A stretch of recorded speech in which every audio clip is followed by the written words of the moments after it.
Allô tout le monde, bienvenue sur ce live. On va attendre un peu qu'il y ait du monde. Faites-vous savoir.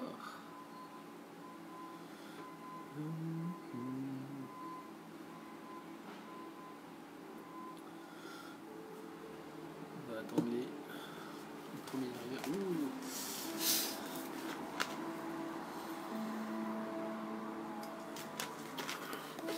Allô à celui qui m'a rejoint. Fais-toi connaître.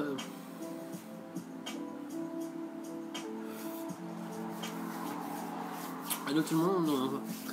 Alors aujourd'hui on parle d'un live un peu spécial puisqu'on va parler, on sort du cadre du manga mais on reste pas loin parce qu'on va parler de light novel pour le coup. On va encore attendre l'histoire qu'on soit un peu plus.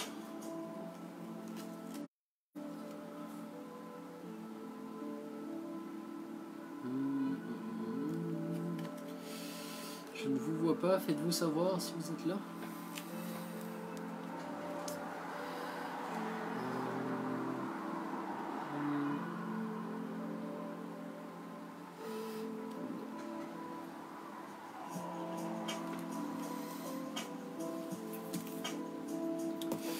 Bon bah écoutez, on va commencer tranquillement, pas vite. Et que comme je disais, aujourd'hui on va parler du light novel en fait, tout simplement. Fait qu'à savoir que, comme je vous disais, on s'éloigne un peu du monde du manga, puis on se dirige plus vers le light novel, fait que quelque chose qui se rapproche plus du roman, plus ou moins classique. Allô Maxime, bienvenue parmi nous, bienvenue. Comme je disais, on parle du light novel aujourd'hui, fait qu'installe-toi bien, puis profite. Donc à savoir qu'à la base, en fait, le light novel, c'est un roman japonais destiné à un public quand même assez jeune. Donc on est vraiment sous notre lectorat qu'un public adulte ou mature.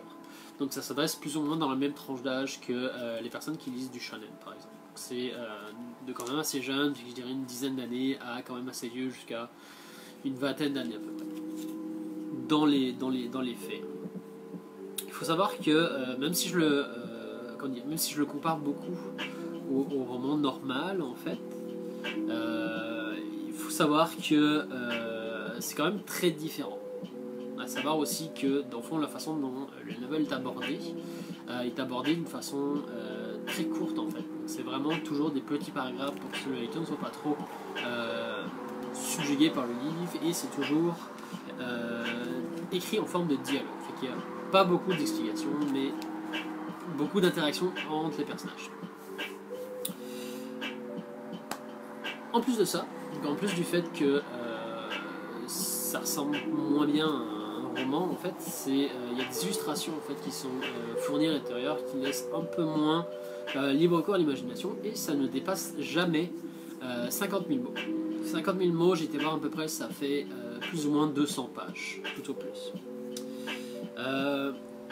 Étonnamment, que j'ai découvert en faisant mes recherches, c'est que les light novels, tout comme les mangaka, en fait, sont publiés au chapitre, tout simplement, qui sont plus rémunérés au chapitre puis au contenu qu'ils fournissent.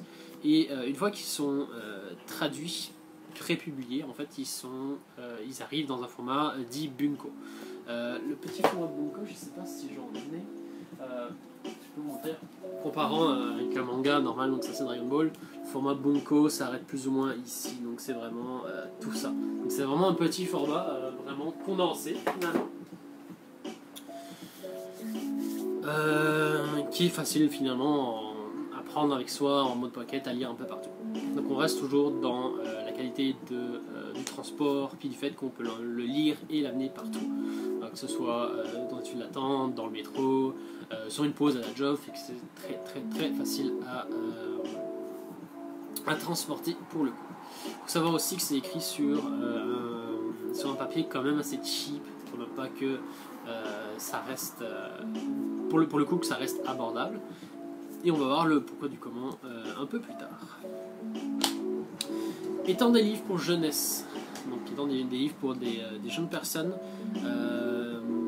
la majorité du temps, pas tout le temps évidemment, les light novels vont utiliser ce qu'on appelle les furigana.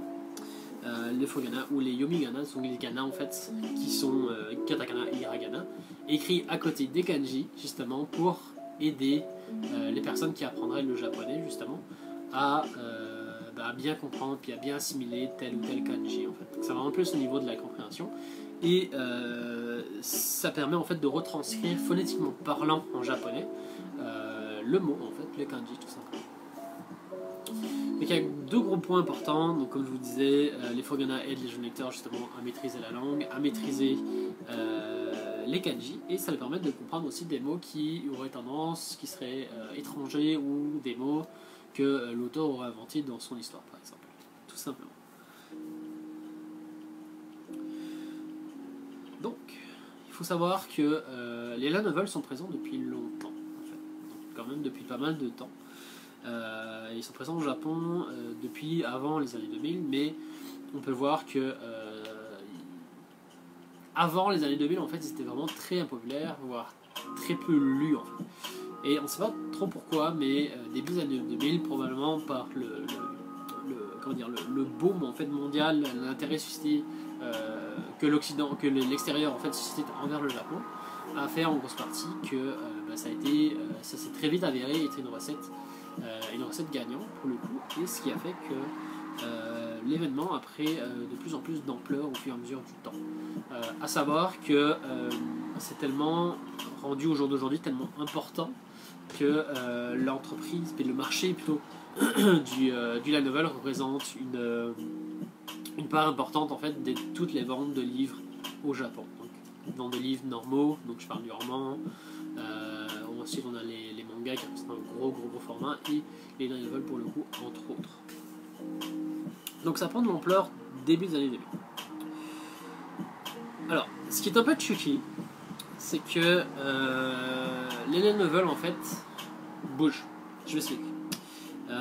Savoir que le light novel, ou dans le fond, peut s'avérer être dans plusieurs médias souvent. Donc une même franchise, une même histoire, une même série peut se retrouver sous forme de light novel, d'anime ou de manga.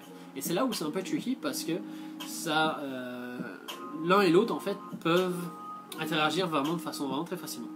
Donc ça peut être, comment dire, un light novel peut être adapté en manga, qui ensuite va être adapté en anime, comme un anime peut être adapté en light novel, et ensuite adapté en manga, et ainsi de suite. Donc dans le fond, les trois choix sont possibles. Un manga qui a été bien animé, puis un light novel, un manga en light novel, et ainsi de suite. Voire même des suites en fait, et on va le voir un peu plus tard. Puis notamment pour Kimagure Orange Road, qui est un manga de Isumi Matsumoto, qui a été écrit entre 1984 et 1987, donc ça monte déjà avant les animés pour le coup, qui s'est vu offrir en fait une suite à la série en fait sous format de light novel. Donc là on embarque carrément sur le concept des préquels, des suites et tout ça. Donc c'est intéressant que même plusieurs années après, un auteur en collaboration avec l'auteur principal a décidé, bon bah écoute, moi ce que je veux faire c'est je vais adapter ton truc mais en faire une suite mais en light novel. Pour le coup ça amène des lecteurs qui auraient été sur le manga à s'intéresser au light novel puis vice versa. C'est un truc qui est très cool. Et à savoir aussi qu'il y a une version animée qui a été adaptée en France, donc en français, qui s'appelle Max et compagnie. Donc ça date déjà, mais si vous connaissez ou si ça vous intéresse, n'hésitez pas. Donc, suite à ça, donc je vous dis, de l'autre côté, du côté de l'Occident, les mangas, les light novels sont quand même assez timides. Tranquillement pas vite, on commence tout doucement à s'intéresser, notamment avec les gros titres populaires qu'on va voir par la suite, qui est l'inverse en fait aux États-Unis, où carrément il y a une maison d'édition qui s'est spécialisée dans les light novels. Il y a Yen Press qui est vraiment une maison d'édition qui essaye de se spécialiser au maximum dans tout ce qui est light novel, voire light novel adaptation de manga. Versus en français où il y a juste 3 maisons, dont la plus connue c'est la maison Offelbelle. Tout ça. Et il faut savoir aussi que c'est des trucs qui sont vraiment intrinsèquement reliés entre eux, puisque c'est des codes puis des options que même les mangaka de grosses séries en fait utilisent justement pour promouvoir ne serait-ce que le genre déjà, donc le support, le média, et pour promouvoir des jeunes artistes en fait. Donc on peut, je peux aussi vous montrer si je les ai.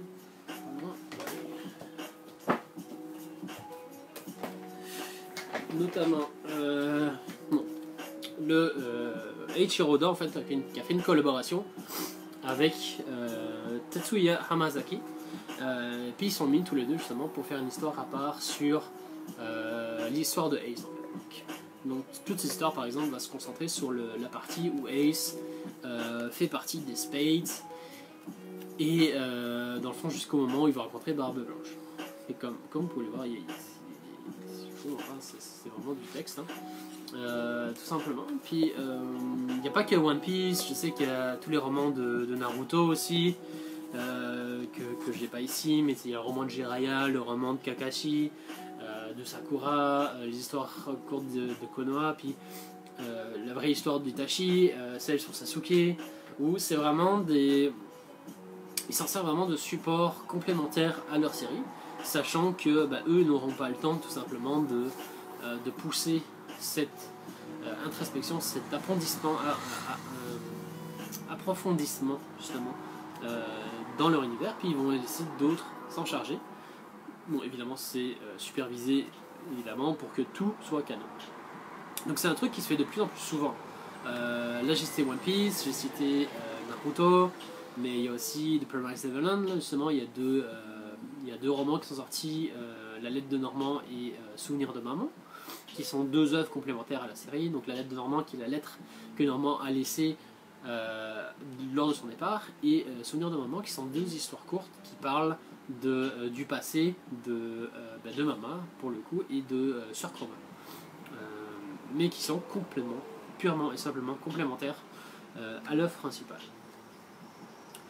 Il y avait quoi d'autre? Il y a aussi, il y a aussi le futur one shot, pas one shot, le futur adaptation d'un roman sur Trafalgar Law pour One Piece encore, qui a été teasé au Japon il n'y a pas longtemps, avec le One Piece Magazine tome 10, bien du coup, et notamment on va avoir un extrait dedans une fois qu'il sera sorti ici en français, mais qui sent bien, puis c'est quelque chose que l'auteur avait déjà, donc Eiichiro Oda pour le coup, avait déjà suggéré vouloir faire, parce que il n'aurait pas le temps nécessaire en fait, puis la force nécessaire justement de reprendre telle série en manga, fait qu'il laisse d'autres auteurs. Je trouve vraiment l'opportunité vraiment super cool en fait.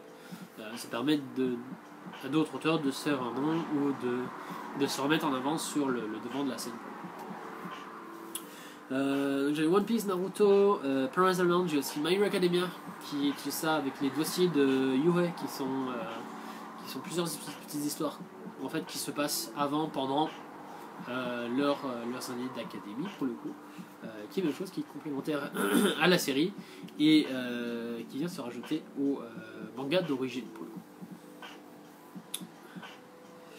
Mais le truc c'est que on pourrait encore considérer ça comme étant une sorte de light novel différent en fait. Donc c'est vraiment, t'as vraiment les light novels qui sont vraiment pure souche où c'est juste l'œuvre principale. T'as les light novels qui servent de support à une série manga et on va voir qu'il va y en avoir d'autres.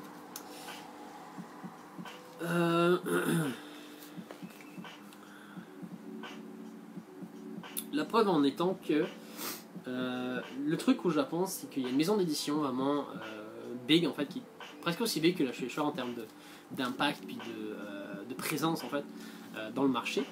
C'est la maison Kurokawa, donc Kadokawa, excuse-moi, donc Kadokawa qui est pas mal le leader, le number one justement de tout ce qui concerne le marché des light novels au Japon.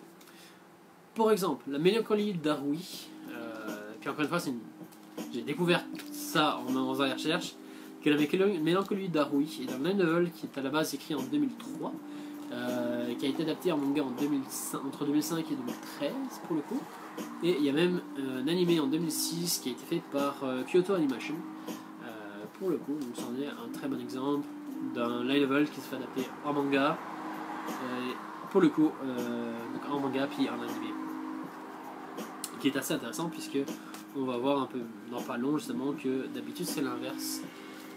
c'est l'inverse qui se passe.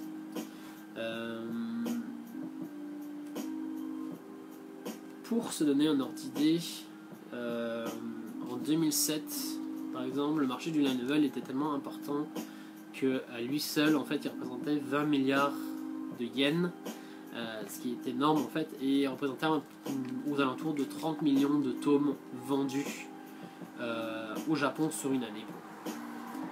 Et que à l'époque, en 2007, en fait, le fameux groupe Kadokawa représentait 70 à 80% de toutes ces ventes-là, pour le coup, ce qui était énorme.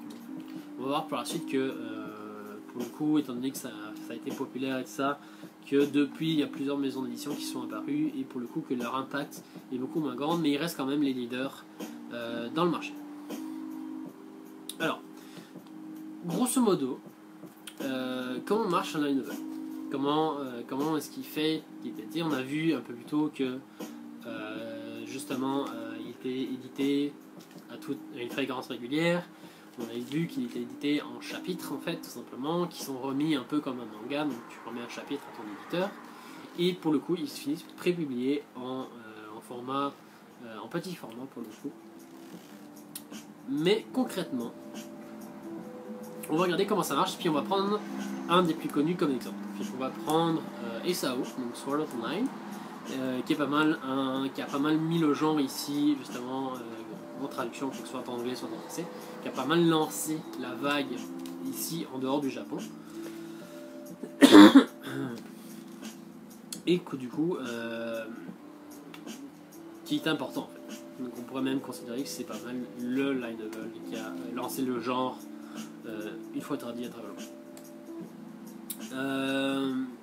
Alors il faut savoir que il faut prendre pour acquis que les light novels ne se contentent pas d'une seule adaptation, donc ils transcendent les différentes adaptations. Donc comme je vous l'ai dit tantôt, donc en général, comment dire, il passe du light novel au manga, à l'anime, ou c'est l'anime qui passe au light novel, qui passe au manga, ou le manga qui passe du light novel à l'anime. Toutes les combinaisons sont possibles. C'est ça qui est intéressant. Donc c'est tellement d'impact, puis c'est tellement important que la maison justement d'édition Kadokawa organise même à chaque année des concours en fait pour promouvoir les nouveaux talents, puis pouvoir trouver la perle d'or, la perle rare en fait, qui fera le nouveau succès. Pour vous donner un ordre d'idée, même au niveau de la longueur par exemple, The Irregular of Magic at School, donc, qui est le dernier en date, qui s'est terminé tout récemment, il y a peut-être 1 mois et demi, 2 mois peut-être, compile plus presque 40 volumes de mémoire.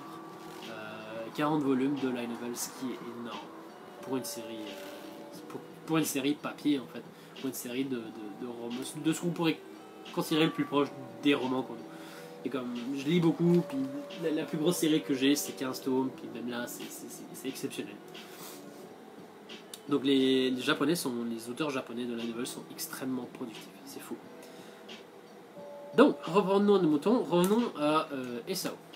Allô Médric, bienvenue, pose-toi, puis si vous avez des questions, n'hésitez pas, guys. Je jase, puis mais n'hésitez pas à me poser des trucs, ça n'est pas de souci.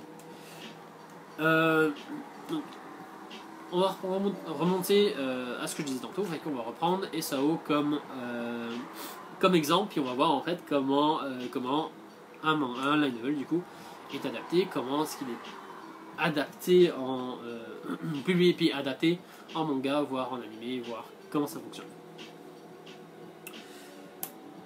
Donc, comme je vous dis, techniquement la base, la recette gagnante si on peut dire ça, c'est vraiment, on a un light novel, on le publie, si ça marche, on en fait un manga, et si le manga marche, on en fait un animé. Le truc c'est qu'il faut vraiment mêler le concept de, ok, il faut absolument tout que ce soit à 100% business, c'est de l'argent, les japonais ne rigolent pas avec ça, c'est que si ça fait pas assez d'argent, ça s'arrête là. Donc si le light novel fonctionne, fait des hits, il se vend bien, bim, on va sur une adaptation manga. Si le manga fonctionne bien, bim, on fait une adaptation animée. Puis si l'animé fonctionne bien, bah tant mieux, on embarque sur les potentielles suites de light novel, de séries, de mangas, d'animés et tutti quanti. Mais techniquement, comment marche l'industrie? Comme je vous ai dit, c'est vraiment un truc business. Donc ça se base vraiment sur les rentrées d'argent, puis la popularité de l'œuvre. On peut le voir aussi dans les mangas justement. Le meilleur exemple étant le fameux concours de popularité du Jump en fait, qui fait que si un manga n'est pas populaire en fait auprès des lecteurs du Jump, bon, il y a un peu de sursis, mais s'il reste trop souvent en retrait, puis on voit que finalement les gens n'accrochent pas trop, ben, ça jarte. Et ça, peu importe que tu sois un mangaka connu ou peu importe que tu sois quelqu'un de random ou qui commence tout simplement. Le meilleur cas a été avec Samurai 8 justement, la nouvelle série de l'auteur de Naruto pour le coup, qui a été publiée dans le Shonen Jump, qui après plusieurs semaines en fait de chapitres, l'engouement n'était vraiment pas là puisque bah, ça peut se comprendre, il y avait du Demon Slayer, il y avait du Prince Neverland, il y a plein d'autres choses vraiment très très cool, puis d'autres titres au Japon qui ne sont pas encore traduits ici. Jujutsu Kaisen par exemple aussi qui était très, très populaire, et que ça peut s'expliquer le pourquoi du comment. L'histoire a moins accroché, l'univers est peut-être un peu trop ambitieux au départ, qui fait que le mangaka du coup s'est fait tasser et que le manga ne se termine en 5 tomes pas plus. Même si tu t'appelles Masashi Kishimoto, tu n'échappes pas là. Donc ça fonctionne un peu comme ça. Donc, on va reprendre la maison d'édition de Kodokawa, puisque c'est eux qui ont publié SAO pour le coup. Il faut savoir que la façon dont, un peu comme le Jump, les mangas, les novels sont produits dans un papier vraiment très cheap, vraiment de basse qualité en fait. Je vous rassure, c'est que le papier qui est considéré dans les mangas par exemple de Glénat par exemple, c'est du papier dit cheap.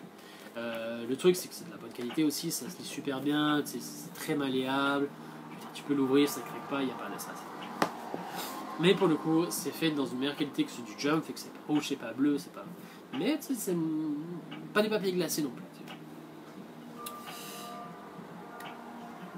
Suite à ça, donc c'est pas cher, c'est rapide et c'est pour le coup facile à produire.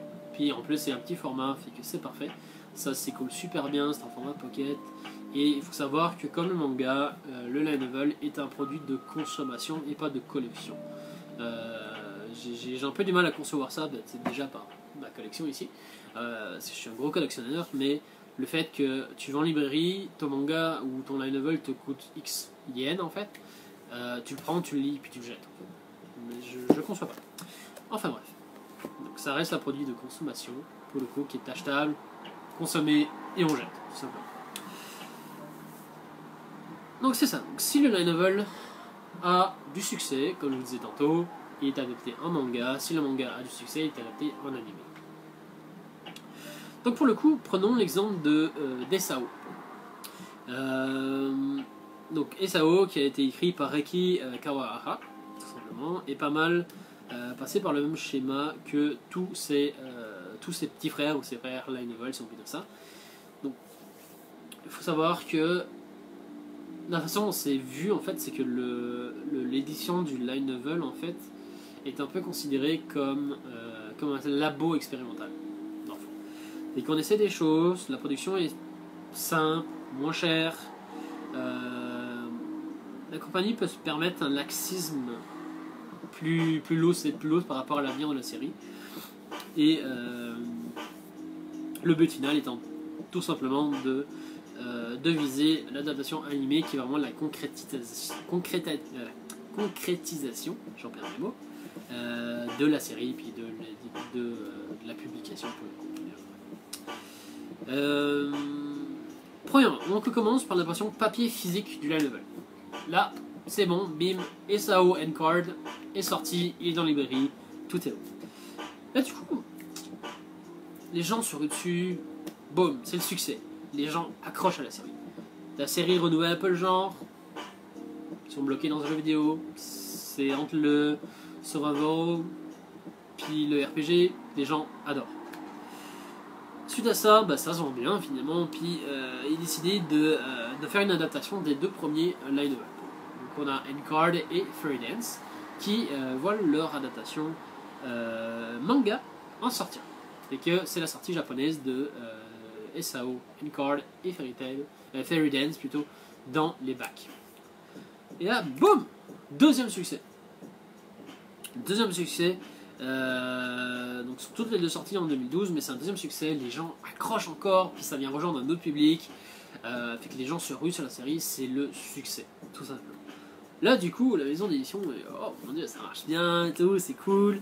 Et pour le coup, les deux mangas font un carton. Puis c'est là qu'intervient aussi l'inverse, le côté francophone. Donc, les maisons d'édition s'intéressent justement, ils voient que le SAO en manga ça marche bien, puis ils voient qu'il y a du potentiel, fait que à ce moment-là, on peut se diriger vers une version étrangère, en fait, une adaptation française, anglaise ou whatever. Et pour le coup, le manga se dirige vers une adaptation française pour l'Europe et le Canada. Et suite à ce succès, suite à cette exportation de l'œuvre, en fait, on peut directement embarquer sur la suite du light novel qui s'écrit en parallèle toujours, hein, vers une adaptation des autres séries en manga, vers ainsi de suite. Et c'est là que c'est une boucle en fait. Puis on se dirige vers l'adaptation animée. Puis là c'est ça qu'on se rend compte que c'est une boucle finalement, puis que les ventes de la novel vont booster les ventes de manga, qui vont booster les ventes d'animés, et l'animé qui va booster les light novels, puis ainsi de suite. Ce qui fait que c'est une pure réussite pour la maison d'édition, pour l'auteur.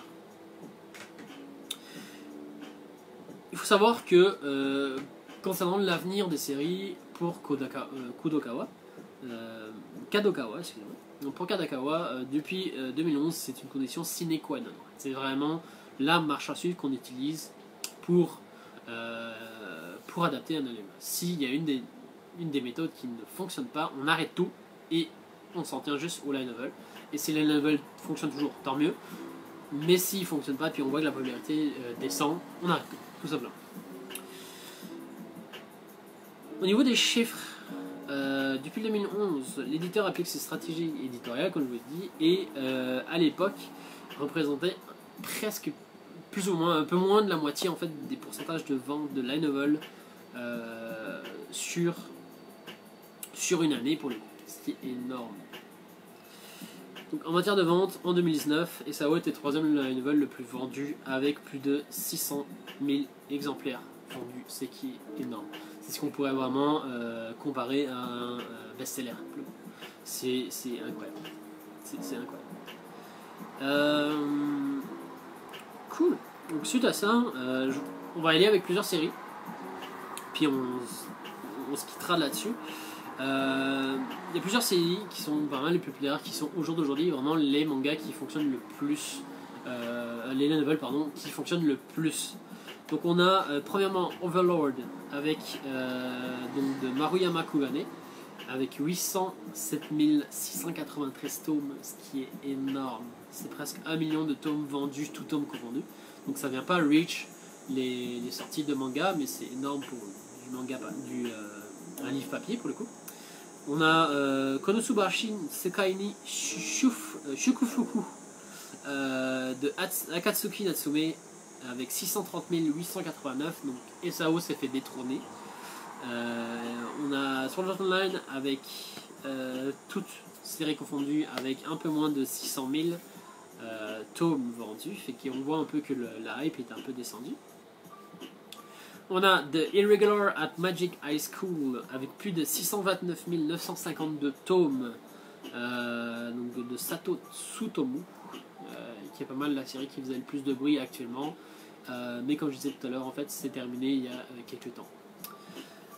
Ensuite de ça, on a les plus connus, ceux qui ont reçu de tous ces mangas-là, ou presque en fait, il y en a juste un qui n'a pas eu d'adaptation, mais tous les gros hits en fait du light novel au Japon ont reçu une adaptation française en light novel et en manga. Ensuite de ça, on a ReZero. ReZero de Nagatsuki Tape avec 619 031 tomes, donc chose qui est énorme. On a Moi quand je me réincarne en slime avec plus de 539 277 tomes, qui est écrit par Fusé pour le coup. Et finalement, donc j'ai fait un petit top 6 avec No Game No Life, avec plus de 350 960 tomes vendus de Kamiya Yu. Mais c'est pas tout, il y a aussi les hors classés. J'ai fait ma recherche, puis on peut voir en fait que les light novels sont pas mal présents, puis il y a des adaptations de manga par rapport aux light novels sont plus que présentes. J'aurais pu parler notamment de Goblin Slayer, Rising of the Shield Hero, il y aurait Space and Wolf, Dalmachi, Mighty Romantic Comedy, qui a reçu une adaptation manga il y a pas longtemps. On a Tanya the Evil, que je ne savais pas que c'était un light novel. J'ai Konosuba qui est sorti tout récemment en boutique. On a les 2 premiers tomes qui sont sortis, qui est les 2 premiers tomes de l'adaptation de manga pour le coup.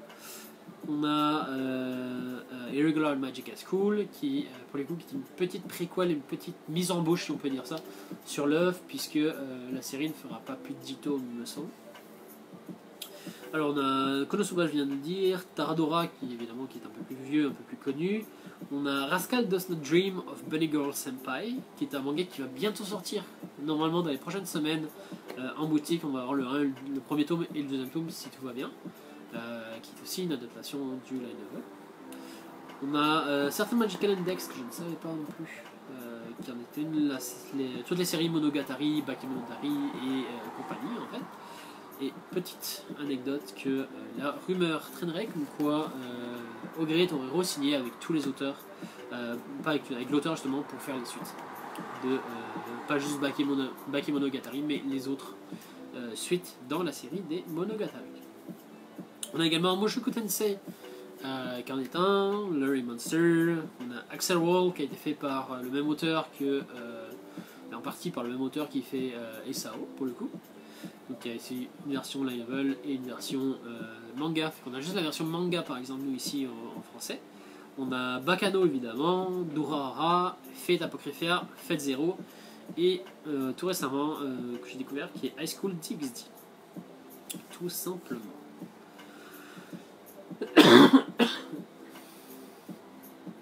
Bah écoutez guys, j'ai pas mal abordé vraiment le début, hein, je veux dire, l'univers est tellement grand que on aurait pu compter en parler, mais j'ai vraiment effleuré le top de l'iceberg. Si ça vous intéresse, lancez-vous, moi j'ai adoré pour le coup. Juste de savoir comment ça fonctionne, puis de voir un peu comment le light novel est produit, de voir que c'est pas mal différent justement du manga, mais c'est pas trop loin non plus, mais c'est quand même différent du roman, mais c'est pas trop loin non plus, tu sais. Et que non, c'était vachement intéressant. Donc, j'espère que ça vous aura plu. Que si vous êtes curieux, n'hésitez pas à faire vos propres recherches. Hein. Restez curieux, c'est la plus belle des qualités, hein. Tout simplement. Fait que moi je vous laisse là. Je vous dis à la prochaine. On se retrouve cette semaine pour notamment la sortie des lives jeudi. Bye bye guys.